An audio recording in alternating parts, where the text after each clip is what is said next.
Righto guys, welcome to Creepers, Cryptid and Paranormal Corner.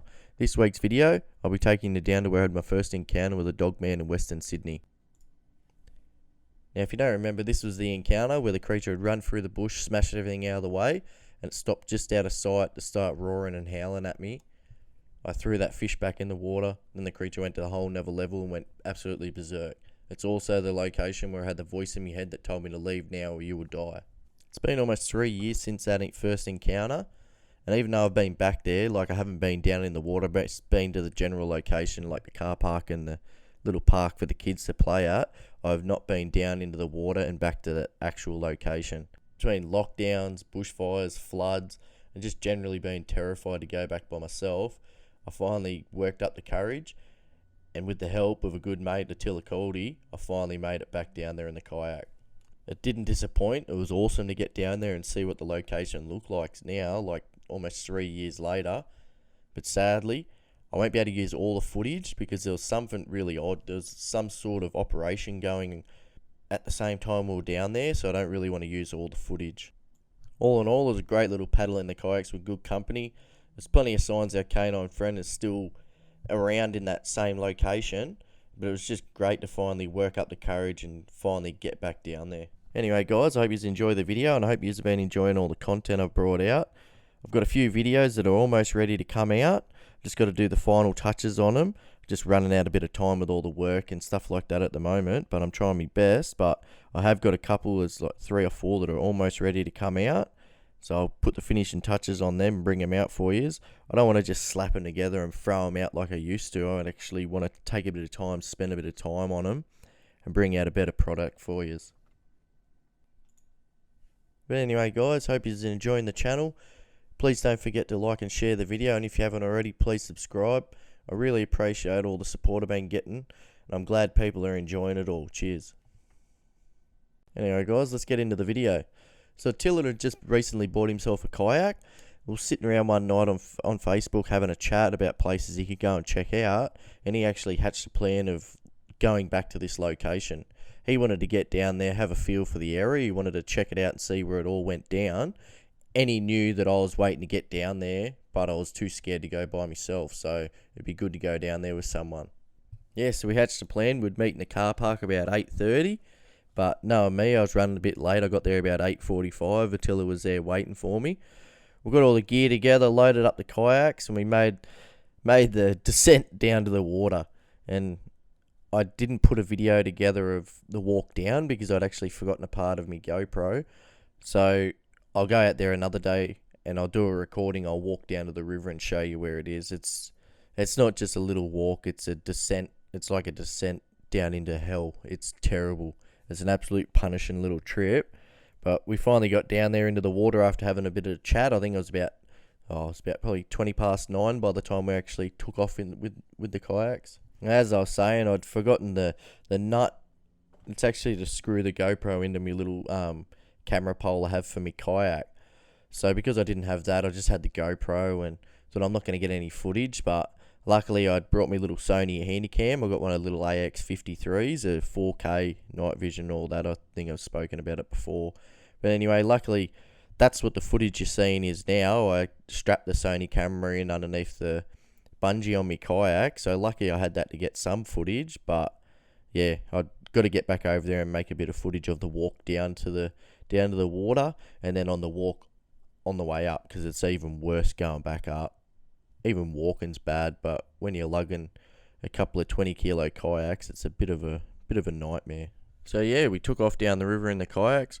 We were talking about how nice the place is, but then at the same time starting to notice the devastation we started to see everywhere as we went, from the fires, the floods that are going through here. Like in the last even 6 months, we've had 4 floods in this area, and they were big floods. Everything's trashed. End of last year, I think it was, they had a fire over there, and the start of this year, I think they did some more backburning and that too. And then after the backburning and that, we had a heap of floods. So the place has just been trashed. It's nearly unrecognisable when you get to the area of my encounter, but yeah, I couldn't believe how different the location is. I know it's been almost 3 years, but it's completely different. As you'll see, I put a bit of a comparison video together. It's only a little clip I got from that day, and then I'll take a bit of a clip out of the original footage of when I had that encounter. But you'll be able to see the difference in the bush line. You'll even notice that the river's actually a lot wider than it was before. When the floods have come through, because most of the bank on the right's just sand, it's either caved into the river and you can see that the water's really shallow, or you'll notice that it's some spots it's nearly 20 metres wider than it was before, where the floods come through that hard and it's just washed the sand away. So I'd hate to see what it's like further down the river.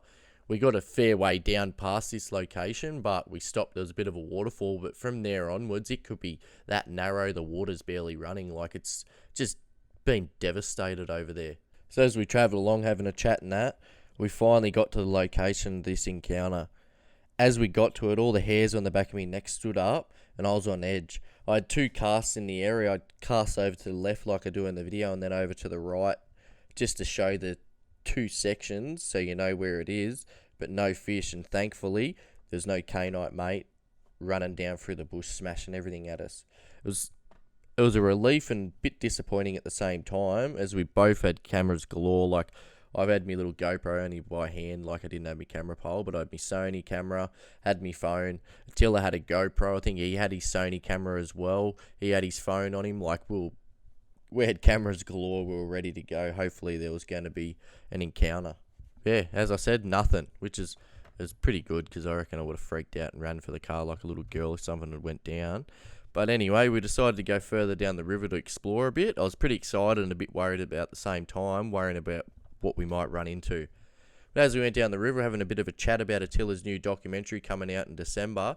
It's called Tracking the Law. I've mentioned it a few times. It's the second documentary in the series.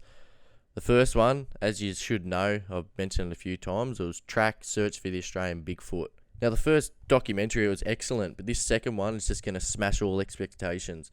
Following on from the first documentary, Attila had to adapt and change a lot of the stuff that he had planned for the documentary after the devastating bushfires of 2019, which actually wiped out the locations they wanted to get back into after their results of the first documentary.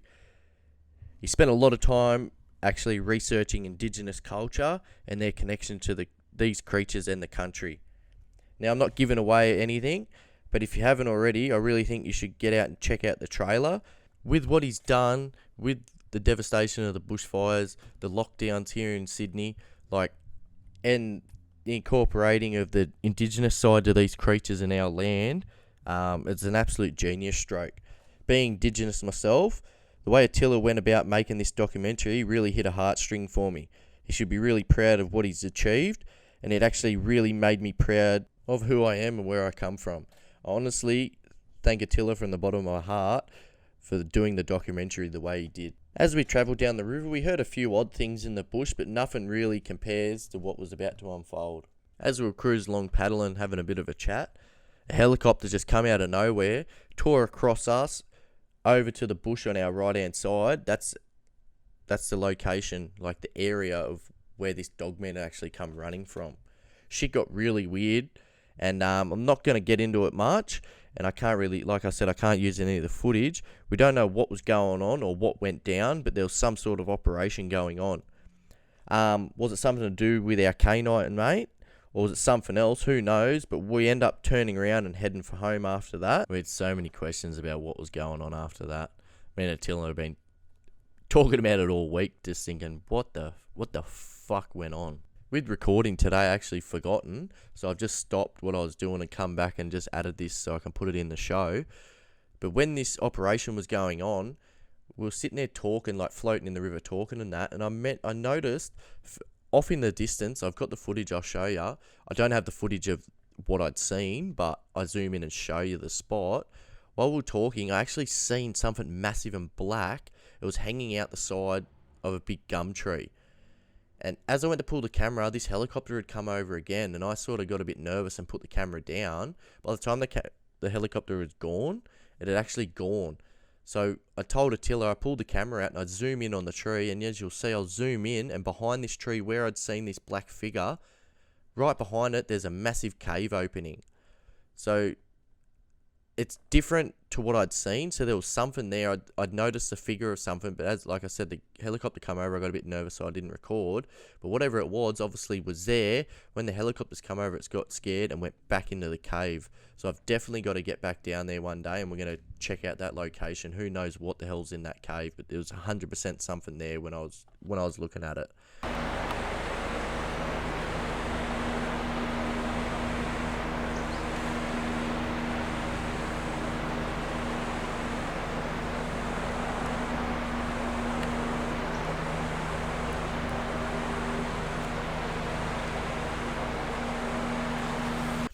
And the whole way down the river till we got to this point, I'd totally forgotten. Like I said, I've had come back and recorded again to add this into the show before I upload it, that I kept smelling fire. I kept telling Attila, look, can you smell fire? Can you smell fire? And he kept saying no, and it had me on edge. Smelling the fire, like I said, in my first encounter with a yowie, it put me on edge so bad. I'm like, I could smell fire. What the hell's going to go on? But as we turned around and started to head back home, Attila actually said to me, oh, hang on, look, I can actually smell it now. The wind had changed, and obviously because he was further up in front of me, he wasn't getting the smell of the fire before, because I was getting it when the wind would stop. But finally now the wind had changed and he could actually smell it. And as you'll see in the footage, on the way back there, the smoke sort of starts to roll into, and you'll see it a bit in the footage. So that sort of settled me down a bit. But yeah, it was crazy. All this was going on. I could smell fire. I'd seen this figure. I didn't know what was going on. But yeah, as I said, we started heading back, and at one stage on the way back, we both stopped and swore we heard a very loud, prolonged howl. It sounded like a really odd whoop noise. It was like a big whoop, but yeah, I can't do it. I'm hopeless. But yeah, so we heard something like that on the way back. We heard something big take off into the bush, and at one stage, Attila actually had something hit his kayak from below, which actually, it was pretty funny because we both started to laugh, and we were talking about, imagine if it was a Dogman. Imagine if you looked over after he had a bump on the bottom of the kayak and seen a Dogman's head just sitting above the waterline. We were laughing about what would happen and how much we would have freaked out, and yeah, it was pretty funny. It's what we said we couldn't put on camera. I thought it'd be a bit gross, but yeah, it was pretty funny. Nearing the location of where I had the encounter, I was up in front of Attila actually paddling along, and actually yelled out to me, is there something behind me?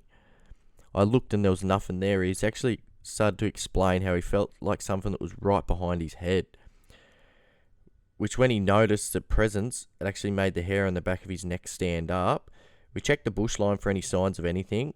Had the Dogman been near us and Attila's sixth sense had actually picked up on it in the area, or has he actually picked up on a spirit in the area, or some sort of spirit in the water? Who knows, but it was pretty freaky. So last year when Attila was still recording his documentary, we actually went to this location, well, general location. It was probably 500 to a kilometre up the river away from where the encounter happened, but we thought we'd go and do a bit of a stakeout one night to see what was in the area, see if we could catch anything. But that night, Attila actually picked up on spirits around the waterline, the bank. It was freaky as. I'm not really going to get into it. I'll save that story till I can actually get him on and have a chat. That night was just freaky as. I might even save it till we actually do an episode with him and Yowie Dan. We all went out that night, so we might all be able to sit down and have a chat about it. But yeah, as for this trip, nothing else really happened on the way back to the bank. We got the kayaks out and started to head up the hill back to the cars. With the bloody heat and all the smoke in the area from the fire, I had to stop about 1,000 times. So poor Attila would have been spewing. But by the time we got to the cars, it felt like where the cars were heaven. As I was saying, on the way down, it felt like a descent into hell. And when we got up, it was like we dragged ourselves out of hell and got back to heaven. It was awesome to get up there. We loaded the kayaks up, had a bit of a chat, and then we headed home. Now, like I was saying, it was awesome to get back to this spot and actually get down in the kayak again. I've been wanting to do it for so long, like it's almost coming up to 3 years since these encounters. And I really appreciate Attila taking the time to make the trip with me. It was so good to get down there, and it was even better to get out and just have a chat and a bit of a relax with a great mate. Anyway, guys, as I said before, everyone's got to check out the trailer for Attila's documentary, Tracking the Law. It's just going to smash everyone's mind. It's going to be so good. It actually gets released in America on December 6th. In Australia, it's going to be December 7th. You'll be able to watch it on iTunes. I think you can actually already pre-order it on iTunes. I think it'll be on Apple TV. I don't know how Apple and iTunes all work, so I'm a Samsung boy, so I'm tipping it'll be on Apple TV as well. Attila's talked about, I'm pretty sure it's going to be on Vimeo here in Australia as well. There's a lot of other streaming platforms that come out and be released later on over in America. I think there is a couple other places you can check it out in America when it comes out. I'm not 100%, but for us guys here in Australia, if you've got a VPN, you'll be able to get on and check it out. It might be on something like Amazon or something like that. If you've got a VPN, you'll be able to check it out that way. If not, definitely get it on iTunes or Apple TV. It's just going to be absolutely awesome. I can't wait for you guys to see it. Attila's done such a good job. Like I said, he should be so proud of himself. He's done an awesome job. Until then, like I was saying before, you can get on Tubi. You can check out all Attila's Paranormal Investigators series he's done, all his work. The first documentary, Track Search for the Australian Bigfoot, it's actually on there. Everything on Tubi's free. You can have a Tubi account, I think, and you have no ads. But if you don't have an account, you got to watch ads in between stuff. But I'll tell you what, it's really worth getting on there and checking it out. He does such a good job. He's got a full-time job. He's got misses and kids. He still finds time to do these projects and absolutely smashes them. You can get on their website. They've got the Moonlark Media website. That's his company. They've got the Paranormal Investigators website. And they can actually send you around to all the different spots you can watch his content. You can get on YouTube. You can find The Forest at Night, where he's put videos together of things that happen out on location of these places he's doing his documentaries that aren't actually tied into the content that he's doing that night. So he's got a couple of good little videos like that too. You can get on Instagram. There'll be Paranormal Investigators, probably a Moonlark Media on Instagram too. I've only just started Instagram, so I'm not sure, but I know he's got Track Bigfoot, and it's got all the updates to the upcoming documentary. So you can get on there and check all that out. Over the next couple of weeks, like I was saying, I'm going to try and get him on, do a bit of a live video. We're going to talk about the documentary. We might show the trailer for the documentary, but that'll be awesome. Anyway, guys, before I wrap this up, I'm going to do a bit of a comparison video and some comparison photos of the location of this encounter, just so you can see the difference between that day when the encounter happened. I had that GoPro run and see, so you'll be able to see that footage and then the footage we've got on this trip, and just see how different the location is. And yeah, so we'll get into that. I'll put this up now.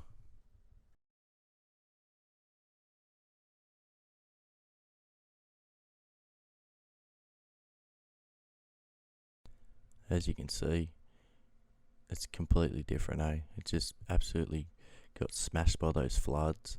It's nearly unrecognisable, other than you can see now the same tree there, just to the right. If you're looking on the left side of the screen where just the front of the kayak is, you can just sort of see them two trees sticking up. And on the right side, once the fish goes back into the water, you'll be able to see it a bit better. But yeah, have a look at it. It's absolutely been smashed. It's funny because it's all just that right side of the river that's just got destroyed by the floods. On the left side, you can see it's more rock and all the granite and stuff like that. It sort of withstood the flood a bit better, and it's just crazy. And it was really spooky as I got to this spot here. Like, I was packing it, thinking, oh no, what's going to go on? Hope this thing doesn't come running out the same spot. Like, obviously I was there with Attila, so I felt a bit calmer, but still just the unknown, not knowing what could happen.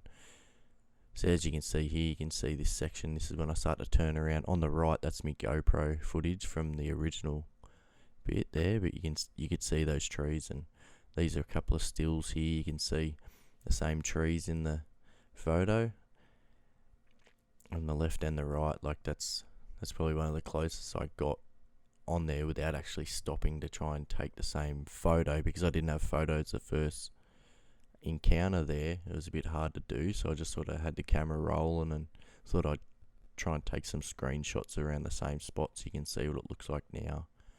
But yeah, it's absolutely just been smashed. Now this bit of footage here, we got this on the way back. I sort of seen something black out to me left. This is on the same side as the Dogman encounter, just closer back towards where we put the kayaks in. I just seen something black, and you see me zoom in, and I thought it was a bit odd, and I got home, and once I got home and actually had a look at the footage, it's pretty creepy. Like, when I zoom in, you'll see the screenshots. I'll zoom in a bit and you'll actually see it looks like a bit of an elbow, sort of like something's got its arm tucked up across itself. You sort of see an elbow, and you be able to see a shoulder blade there and a head there. Like, we've seen a lot of black stumps, but this is something completely different. And I've shown Attila, and even Attila said, wow, that's a bit weird. I think you might have got something there. We don't know what it is, but like we said, there was some operation going on in the bush line. So if anything was in there, it may have actually come out after the helicopter went, just to sort of have a look and see what was going on. So as you can see here, it's zoomed in a bit more. You're right in the middle there, you see the top of a shoulder and a bit of an arm, and this bit here is a lot better. You can see it zoomed in, and there's definitely a shape there, and it definitely doesn't look like a stump. Not that I want to, but I think I might have to get back down there a bit more and have a look into this now. And it's pretty creepy. Like I said, I don't know what it is, but we'll have to get down and have a look. But anyway, guys, hope you enjoyed the video. Sorry, like I was saying, I didn't have much footage with that operation going on, and not having the camera pole nut for me GoPro. I was spewing. And I haven't told you already, I've trashed me drone. It actually had a glitch out and crashed into a tree without me controlling it. And I'm not going to get into it too much, it's going to piss me off, because I sent it back and they've tried to tell me the data says that I flew it into the tree, but I full know that I took my fingers off the trigger a second nearly before it crashed into the tree, so it kept going. Obviously a glitch out with reception or service, whatever the hell's going on. I'm not going to get into it. It's made me pretty dirty, and it's actually cost me money even though it's in warranty. But I'm going to put a bit of a video together, because it was on a trip I did with the missus and kids, and actually to a location I wanted to check out. So I actually done a bit of a video. I'm putting that together, and you actually see the footage of the drone crashing into the tree. But anyway, guys, till next time, don't forget to like and share. And if you haven't already, please subscribe. Don't forget you can check out my stuff on Anchor or Spotify with the same name. I've just started up an Instagram account. It's actually just Creepers Cryptids, because I couldn't get the full name in. But you can get on there and you can check out some of the stuff. I'm just going to post videos and photos when I'm out on location, just to show you some odd stuff out and about. Just sort of so I can do it on the fly and in between videos and stuff like that. So hopefully I can keep going with that. I was thinking about doing a TikTok account.